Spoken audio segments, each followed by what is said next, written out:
Students, मेरा नाम दीपक तिवारी है और ज्ञानदीप की वन शॉट वीडियो सीरीज़ में आज हम जिस चैप्टर के बारे में डिस्कस करने वाले हैं, अकाउंट्स के क्लास 11th के चैप्टर का नाम है ट्रायल बैलेंस, जिसके बारे में आज हम डिस्कस करेंगे। तो सबसे पहले आपको जानना चाहिए कि ट्रायल बैलेंस होता क्या है। देखो, अगर मैं ट्रायल बैलेंस की मीनिंग की बात करूँ तो बेसिकली ट्रायल बैलेंस एक स्टेटमेंट है जिसको बनाने का मेन मोटिव क्या है। जो भी एक बिज़नेस में या कंपनी में जो भी फाइनेंशियल एरर्स होती हैं या जो भी अर्थमेटिक एरर हैं, उन एरर्स को पता लगाना और उसको रेक्टिफाई करना। और बेसिकली ट्रायल बैलेंस में होता क्या है, सबसे पहले आपको पता होगा कि आप जनरल एंट्री प्रिपेयर करते हैं, उसके बाद आप लेजर प्रिपेयर करते हैं। लेजर के जो भी फाइनल बैलेंसेस होते हैं उनको ट्रायल बैलेंस में पोस्ट किया जाता है। और इन केस अगर ट्रायल बैलेंस का डेबिट और क्रेडिट साइड मैच नहीं होता है, दैट मीन्स कुछ ना कुछ प्रॉब्लम है और उस प्रॉब्लम को हमें यहाँ पे सॉर्ट आउट करना होता है। ठीक है, और ट्रायल बैलेंस के बिहाफ पे ही आप फाइनेंशियल स्टेटमेंट बनाते हैं, जिससे किसी भी कंपनी की फाइनेंशियल पोजीशन के बारे में पता चल पाता है। ठीक है, तो ट्रायल बैलेंस मेनली बनाने का मेन मोटिव क्या है, एरर्स को फाइंड आउट करना, एरर्स को पता लगाना, ताकि हम उस एरर्स को सॉर्ट आउट कर सकें, उन एरर्स को दूर कर सकें। ठीक है, अब हम बात करते हैं यहाँ पे, अगर हम न्यूमेरिकली ट्रायल बैलेंस को सॉल्व कर रहे हैं तो ट्रायल बैलेंस का फॉर्मेट होता कैसे है। सबसे पहले पर्टिकुलर, डेबिट और क्रेडिट। आपको पता है ट्रायल बैलेंस में डेबिट और क्रेडिट दो साइड्स होती हैं।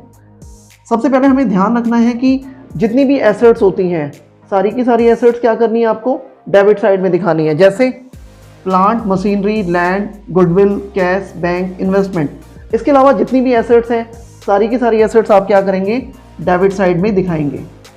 ठीक है, देन उसके बाद हम बात करते हैं लायबिलिटीज़। ध्यान रखना, लायबिलिटीज़ जितनी भी हैं वो आपकी क्या होंगी, क्रेडिट साइड, यानी आपको कहाँ पे पोस्ट करना होगा, क्रेडिट साइड में। जैसे फॉर एग्जांपल क्रेडिटर को हम सप्लायर भी कहते हैं, बिल्स पेबल, आउटस्टैंडिंग एक्सपेंसेस। के बाद हम बात करते हैं एक्सपेंसेस में सबसे पहले rent paid, salary, insurance, purchase, bad debt, discount allowed.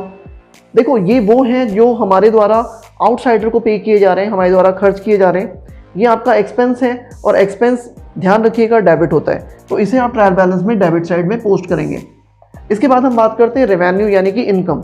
देखो, रेवेन्यू या इनकम का मतलब ये है, अगर आप सर्विसेज देते हैं या अगर आप कोई गुड्स कमोडिटी बेचते हैं तो बदले में आपको क्या होता है, इनकम जनरेट होती है, इनकम अर्न होती है, वो आपका रेवेन्यू कहलाता है और रेवेन्यू क्रेडिट होता है, ध्यान रखिएगा। जैसे sales, rent received, commission received, interest received and discount received. ये आपके लिए रेवेन्यू है, आपके लिए प्रॉफिट है, आप इसे क्या करेंगे, क्रेडिट साइड में पोस्ट करेंगे। देन उसके बाद अगर मैं बात करूँ कैपिटल, ध्यान रखना, राम्स कैपिटल, मोहन्स कैपिटल या राम एज अ प्रोप्राइटर, तो इनकी कैपिटल को हम कहाँ दिखाते हैं, क्रेडिट साइड में। और एट द एंड जब आप दोनों साइड का टोटल करते हैं तो both debit and credit side must be match. दोनों की दोनों साइड्स आपकी इक्वल आनी चाहिए। और इन केस अगर ये बैलेंस मैच नहीं होते हैं तो इसका मतलब ये हुआ कि आपके जो बैलेंसेस हैं उसमें कुछ ना कुछ प्रॉब्लम है। और उस एरर को बनाने के लिए ही तो हमने ट्रायल बैलेंस बनाया था, उस एरर को फाइंड आउट करना ही तो हमारा मेन मोटिव था।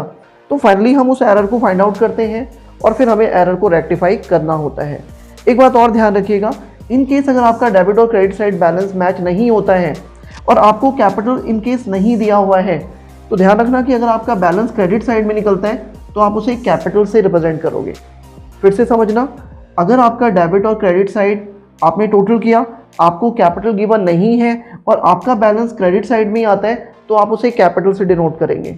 ठीक है, और इन केस अगर हमें कैपिटल भी दी हुई है और बाकी फर्दर ट्रांजेक्शन्स भी दी हुई हैं, और सस्पेंस अकाउंट एक टेम्पररी अकाउंट है जो डेबिट या क्रेडिट बैलेंस को मैच करने के लिए दिखाया जाता है। ठीक है, अब हम आप यहाँ पे बात करते हैं कुछ और फर्दर ट्रांजेक्शन्स की जिनको लेके कन्फ्यूज़न होता है बच्चों को। जैसे हम बात करते हैं return and what. Return and what का मतलब क्या है, सेल्स रिटर्न। आपके द्वारा जो बेचा गया सामान है अगर वो वापस आ जाता है तो ध्यान रखना, आने वाली चीज़ को हम क्या करते हैं, डेबिट करते हैं। तो आप इसे कहाँ पे दिखाएंगे, डेबिट साइड में दिखाएंगे, यानी आप अपने ट्रायल बैलेंस के डेबिट साइड में इसको पोस्ट करेंगे।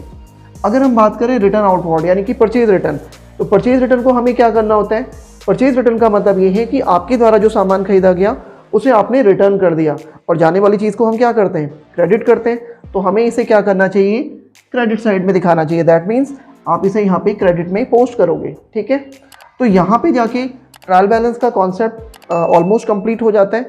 आई होप आप लोगों को अच्छे से क्लियर हो गया होगा। आप इसे करिएगा, बाकी हम लोग इसके न्यूमेरिकल नेक्स्ट क्लास में करेंगे।